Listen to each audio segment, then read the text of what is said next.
सभी देशवासियों, प्यारे बच्चों और माताओं बहनों, आप सभी को 77वें गणतंत्र दिवस की हार्दिक शुभकामनाएं और मंगल मैत्री।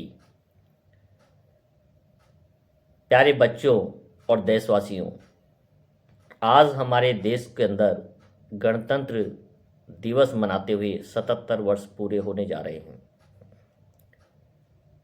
आज से पहले 26 जनवरी 1950 को इस देश का संविधान लागू हुआ और तब से हम पूर्णतः गणतंत्र राष्ट्र के अंदर गिने जाने लगे। पूर्ण गणतंत्र का दर्जा हमें 26 जनवरी 1950 से ही मिला। लोकतंत्र और गणतंत्र दो अलग अलग चीज़ें हैं।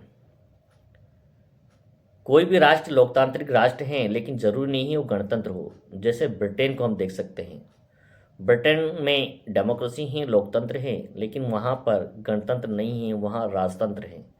और विक्टोरिया एक क्वीन का शासन वहाँ पर चलता है। उसके हस्ताक्षर के बिना वहाँ कोई कार्य नहीं हो सकता है, कोई कानून नहीं बन सकता है।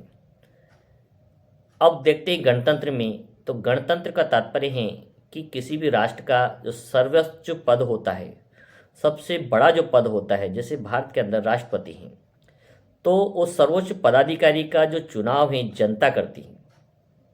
जनता के वोट के द्वारा उसे चुना जाता है और वही उस देश का अंतिम निर्णय लेने के लिए स्वतंत्र होता है। इसी को गणतंत्र कहते हैं। तो ये परंपरा भारत के अंदर 26 जनवरी 1950 से प्रारंभ हुई।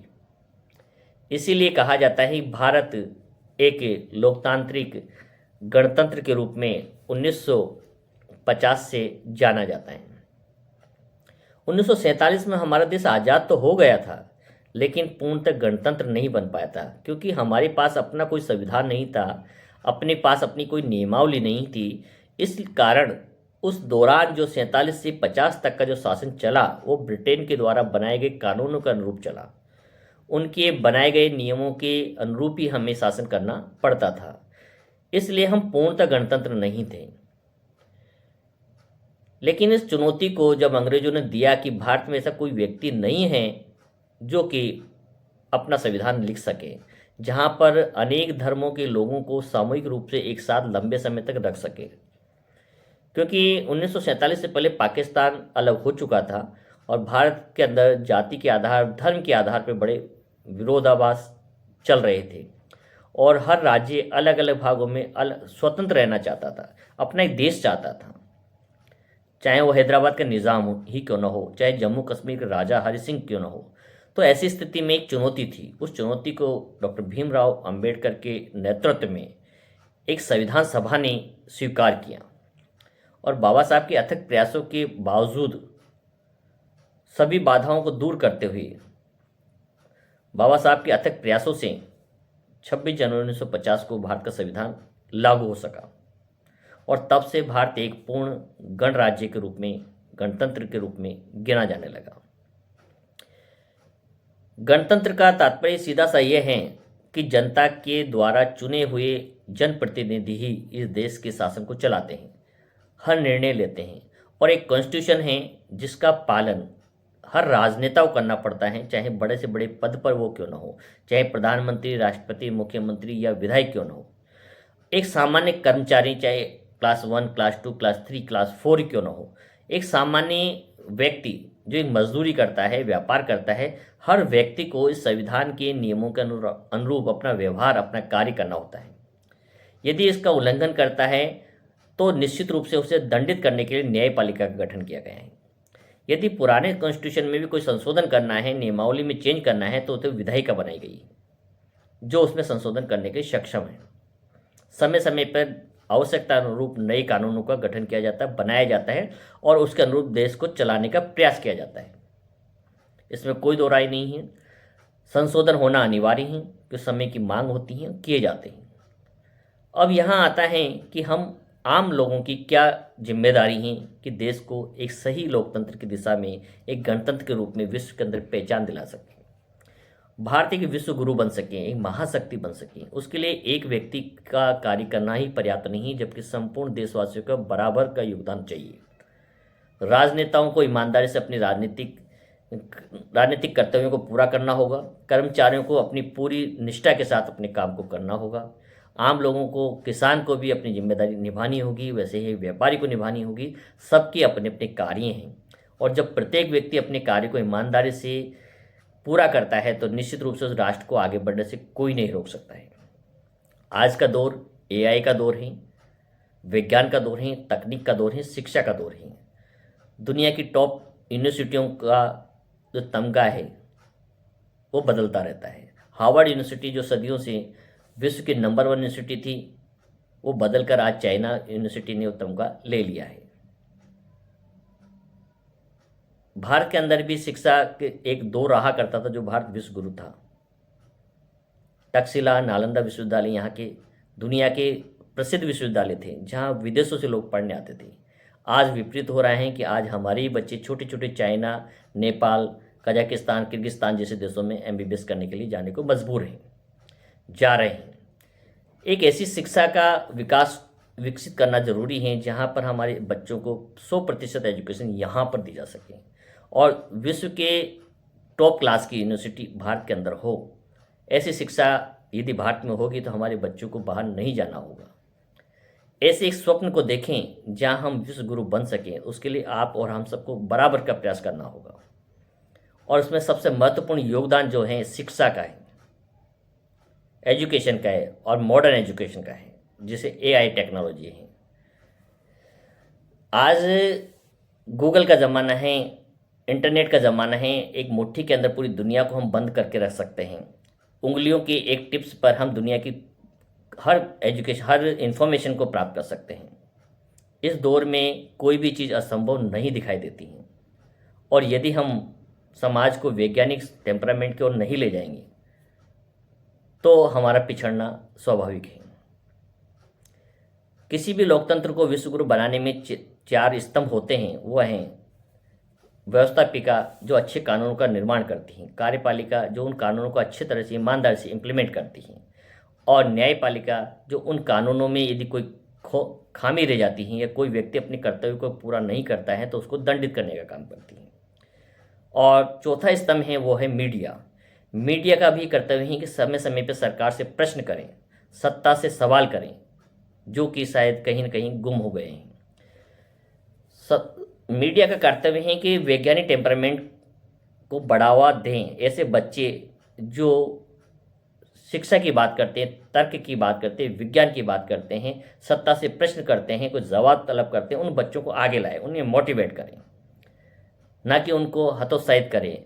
गलत प्रचार प्रसार के आधार पर, जो धर्म के आधार पर, जाति के आदेश में वैमनस्य जो बढ़ रहा है उसे रोकने का प्रयास करें, उन चीज़ों से दूर हटाएं।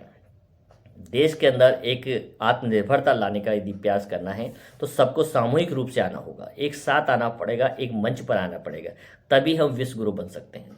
तभी हमारे देश के आज़ाद होने का सही मायने है, सही अर्थ है। वास्तविक गणतंत्र तभी होगा जब आम व्यक्ति जागृत होगा और शिक्षा और विज्ञान के मार्ग पर आगे चलेगा।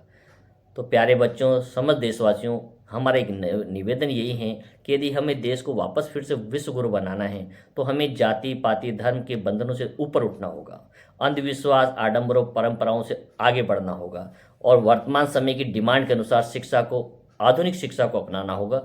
बच्चों को आगे शिक्षा के क्षेत्र में बढ़ाना होगा। सामाजिक उन्माद, द्वेष, सामाजिक संघर्ष से बाहर निकलना होगा।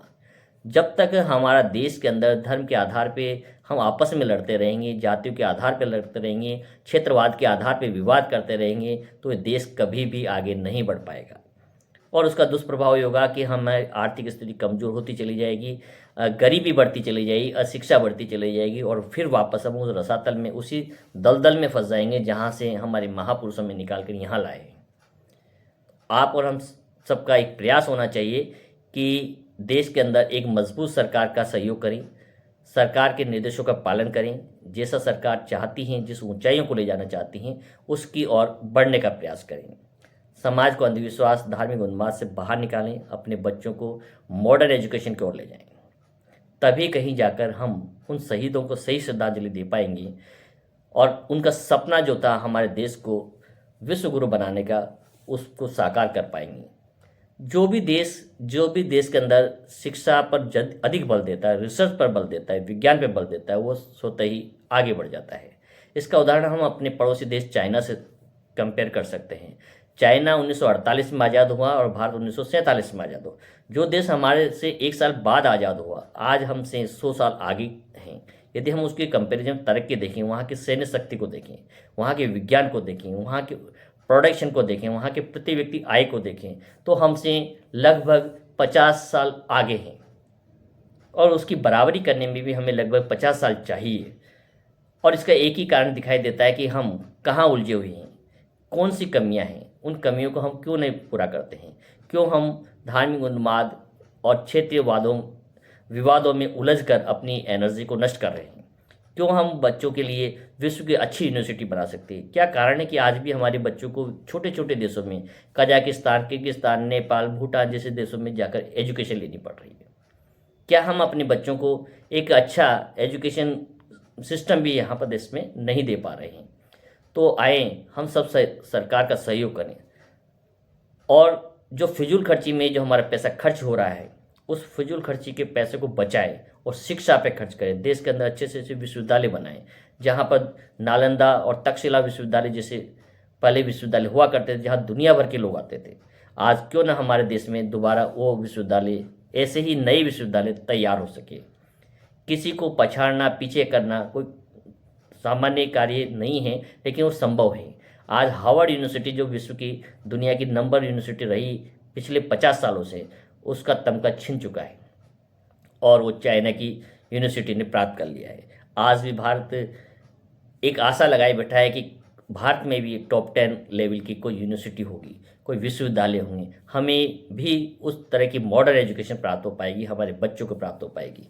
तो आए, तो इस देश को महाशक्ति बनाने का एक ही माध्यम है, वह है शिक्षा, एजुकेशन, मॉडर्न एजुकेशन। और उस पर भरसक प्रयास करें। अपने छोटे छोटे आपसी विवादों को धर्म के आधार पर, जाति के आधार पर जो उन्माद फैले रहते हैं, क्षेत्र के आधार पर, उनसे अपने बच्चों को बचाएं और बच्चों को सिर्फ शिक्षा की ओर बढ़ाएं। मॉडर्न शिक्षा के वैज्ञानिक टेम्परामेंट उनके अंदर तैयार करें। यदि हम ऐसा कर पाए तो हमारे देश को विश्व गुरु बनने से कोई नहीं रोक पाएगा। ये 100% सत्य है। तो अब आपको निर्णय करना है, तय करना है कि हम अपने देश को किस दिशा में ले जाना चाहते हैं, कहाँ स्थापित करना चाहते हैं, कहाँ खड़ा करना चाहते हैं। तो आए हम सब गणतंत्र दिवस के 77वें महाउत्सव को फिर से मनाएं, एक उत्साह के साथ, एक जोश के साथ, एक संकल्प के साथ कि आने वाला समय हमारा होगा, हम एक विश्व गुरु बनेंगे, हमारा देश एक महाशक्ति बनेगा और उन महापुरुषों को हम सही श्रद्धांजलि दे पाएंगे। और ये तभी संभव है जब हम शिक्षा को आत्मसात करेंगे, अपने बच्चों के अंदर तैयार करने का प्रयास करेंगे, बच्चों को अच्छा मोटिवेट करेंगे, अच्छी मॉडर्न एजुकेशन देने का प्रयास करेंगे। एक बार फिर से आप सबको गणतंत्र दिवस की हार्दिक शुभकामनाएं और बधाइयाँ। सभी को नमो बुद्धाय।